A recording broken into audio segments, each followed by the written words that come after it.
Hola, ¿qué tal? Buenas tardes, ¿cómo están, queridos alumnos? Vamos a continuar viendo los temas de nuestra materia. En esta ocasión vamos a continuar con la tercera sesión. Vamos a ver cuál es el tema del día de hoy. El tema es las ideas filosóficas de Juan Bodin y de Santo Tomás Moro. Vamos a platicar un poquito de estos dos autores para saber cuáles fueron sus aportes al desarrollo del pensamiento político dentro de la Europa renacentista, una vez que ya la época feudal empieza a decaer y empieza a surgir el modo de producción capitalista. Recordemos en nuestra primera sesión lo que les había comentado. Las ideas políticas pertenecen a la superestructura ideológica y por lo tanto están condicionadas por las condiciones materiales de existencia o las relaciones sociales de producción dominantes en un determinado periodo de tiempo histórico. Por ejemplo, en este caso estaban empezando a surgir las relaciones sociales de producción capitalista. Entonces empezaron a crearse ideas políticas que defendían defendían la propiedad privada de los medios de producción y la explotación del hombre por el hombre, o ideas políticas de personas que hacían crítica de la explotación del hombre por el hombre y de la propiedad privada de los medios de producción. Vamos a ver, por ejemplo, cómo Santo Tomás Moro y Juan Bodin pues prácticamente están en dos polos opuestos, y uno representa a la clase burguesa y a la clase monárquica, aristócrata, que todavía domina en aquel entonces, y el otro representa más bien a la clase del campesinado y a la naciente clase obrera, que poco a poco empezaron a surgir en las grandes ciudades, principalmente en Inglaterra.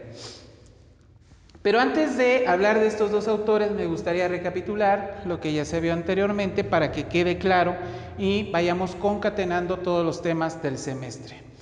Bueno, anteriormente hablamos de un autor muy interesante que fue Thomas Hobbes. ¿Qué nos dice Thomas Hobbes? Bueno, él retoma las ideas de muchos materialistas que existieron en el mismo tiempo que él o incluso antes que él.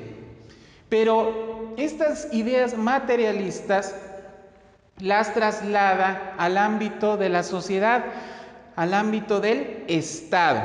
¿Esto qué quiere decir? Por ejemplo, él nos dice que el Estado, su origen, parte de las leyes naturales. No es una idea divina, no es un concepto que Dios nos haya incrustado en la mente, sino que más bien el Estado surge por las condiciones materiales de existencia del hombre, por sus necesidades y para cubrir ciertas, expectativas de determinados grupos sociales.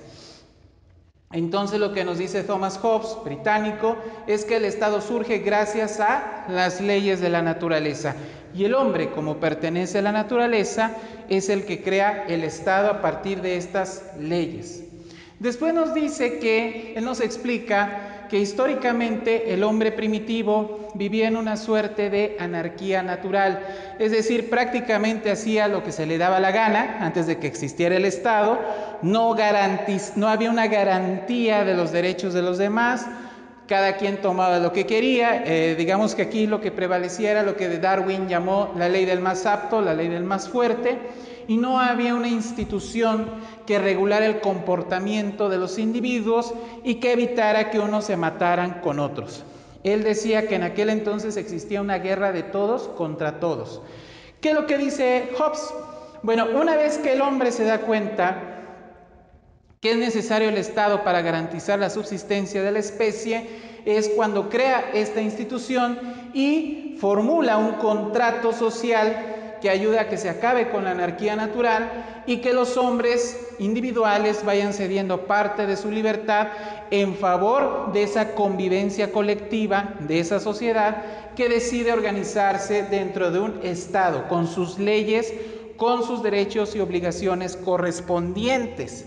Nos dice Hobbes, si el individuo decide vulnerar este contrato social, violar el contrato social traducido en una constitución política o en códigos penales, códigos civiles y demás, lo que puede hacer el Estado es utilizar el monopolio exclusivo de la violencia. ¿Qué quiere decir? Que el Estado es el único capacitado de reprimir a sus ciudadanos si estos no cumplen con el contrato social. Y para ello, nos dice Hobbes, es necesario una forma de gobierno que es eficaz para esta tarea. Según Hobbes, el absolutismo monárquico. Aquí hay que hacer un paréntesis para entender por qué surge el absolutismo monárquico. Nos dice el libro, el texto que yo les estoy dejando leer para sus tareas, para sus actividades, que en aquel entonces el feudalismo estaba en crisis, pero la monarquía como tal o la aristocracia no había desaparecido, sino que la aristocracia se adaptó a las nuevas condiciones materiales de existencia, a las nuevas relaciones sociales de producción. Por ejemplo, en Inglaterra y en Italia y en otras partes de Europa, los señores feudales lo que hicieron es crear pastizales para criar ovejas y de esta manera crear una industria textil muy poderosa, y en lugar de tener siervos, lo que hicieron fue contratar mano de obra bajo un sistema salarial para que estos les produjeran riqueza, para que estos pudieran a través de su fuerza de trabajo generar riqueza y ellos se apropiaran de ella.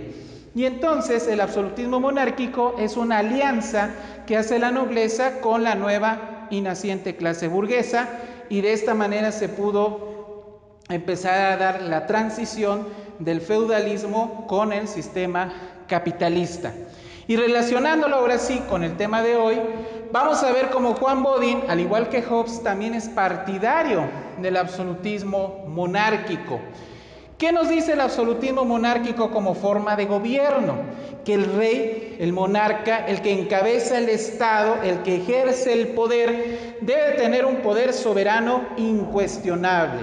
Prácticamente el rey no puede ser cuestionado en cuanto a sus decisiones, solamente él puede decidir qué es lo que pasa en un lugar, en una sociedad, en un estado. Esto quiere decir que el rey absoluto o el absolutista prácticamente acumula en sus manos las decisiones del poder legislativo y del poder judicial, además del poder ejecutivo. El rey representa al poder ejecutivo, pero al mismo tiempo acapara las otras decisiones que en una democracia como la nuestra, pues se van, dividiendo en la Cámara de Diputados, la Cámara de Senadores y el Poder Judicial, la Suprema Corte de Justicia.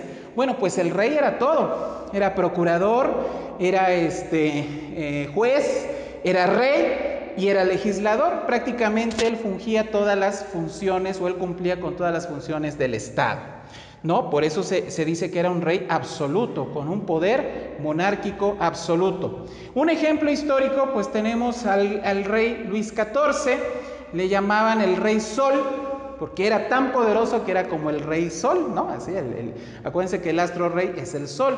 Entonces le decían el Rey Sol, y él solía decir, l'estat est moi, ¿no?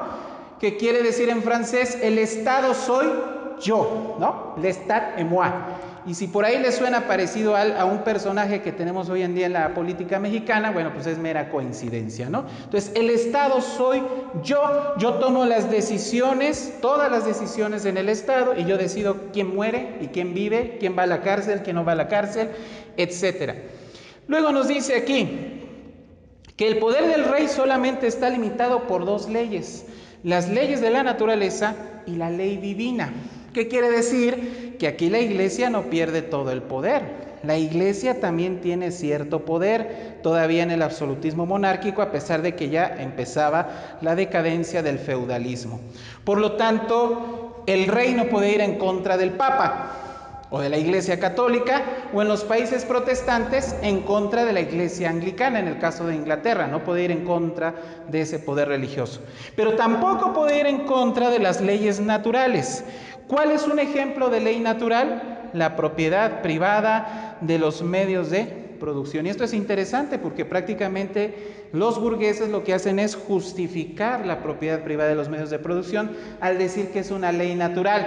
Para ellos es natural que haya explotación, para ellos es natural que haya propiedad privada de medios de producción, pero no es más que una justificación ideológica para someter a las clases explotadas y quedarse con el plusvalor generado por su fuerza de trabajo, que eso es lo que analiza posteriormente Marx. Y después, otra de sus ideas de Juan Bodin es que odia la democracia.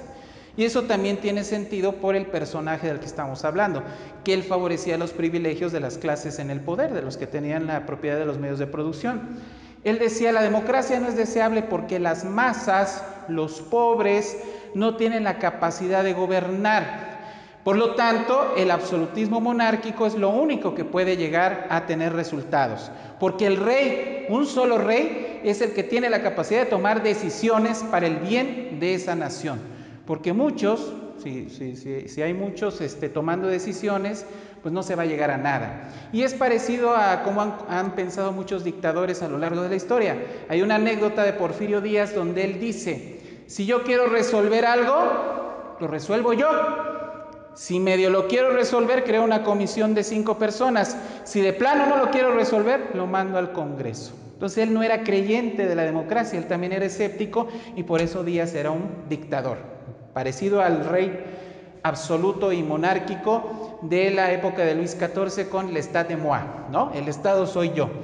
Y después tenemos a Santo Tomás Moro, que fue un filósofo, fue un pensador que es totalmente lo contrario a Juan Bodin. Él fue un crítico de las ideas de pensadores como Bodin o como Hobbes, y él dice que más bien el absolutismo monárquico lo que trae es miseria, lo que trae es explotación, y por eso él hace una crítica muy dura a la sociedad protestante británica, de la cual él incluso fue funcionario. Él fue funcionario político de aquel entonces de la Inglaterra protestante, pero él hace crítica de lo que él empieza a percibir de su sociedad. Eso posteriormente le costó la vida, él murió en martirio y por eso la Iglesia Católica después lo canoniza, es decir, lo vuelve santo. Por eso pongo que es Santo Tomás Moro, no crean que es porque se escucha bonito, sino porque fue canonizado, porque él sufrió las consecuencias de hacer la crítica a la sociedad protestante británica. ¿Él qué es lo que hace? Pues criticar la explotación contra obreros y campesinos. Él decía, los monarcas o la clase monárquica aristocrática es la clase más vil, la más egoísta, la más codiciosa. Él hace esa crítica mordaz, dice, y eso se tiene que terminar. Para él era necesario abolir la propiedad privada de los medios de producción y también crear una sociedad sin clases sociales donde se repartiera la riqueza de forma equitativa en toda la sociedad. Y por eso publica una obra que se llama Utopía, donde él describe una sociedad utópica donde prácticamente todos trabajan para todos, donde la riqueza se reparte de manera equitativa y donde no solamente un rey concentra todo el poder, sino que el poder se reparte también de manera equitativa en la sociedad. No les doy muchos detalles de la obra, más bien les aconsejo que lean el libro para que se den cuenta de lo que les estoy hablando. Y finalmente, él opina que la avaricia es el origen de todos los males del mundo. ¿Por qué? Porque la codicia, la avaricia del hombre es lo que nos lleva a la explotación. Un Carlos Slim, por ejemplo, tiene 2 yates idénticos en las 2 costas. Y uno podría decir, ¿y para qué quiere eso? Eso es una frivolidad. Bueno, porque es codicioso, porque explota a sus trabajadores, mientras que a lo mejor un trabajador Telcel gana 4,000, 5,000, 8,000, 10,000 al mes, pues el señor está ganando millones de dólares por hora. Y por eso se puede comprar 2 yates gemelos instalados, uno en el Golfo de México y el otro en el Pacífico. ¿Sí se dan cuenta? Entonces dice él, la codicia es la fuente de todos los males y es con lo que tenemos que terminar. Lo rescata Marx y dice, muy bien, las ideas de Moro son buenas, pero no tienen fundamento científico. Debemos de crear un socialismo científico para abolir la sociedad de clases y crear una sociedad más justa. Bien, jóvenes, por el momento es todo. Espero que haya quedado claro el tema. Si tienen dudas, pues me preguntan por WhatsApp o en la plataforma. Muchas gracias. Nos vemos en la próxima.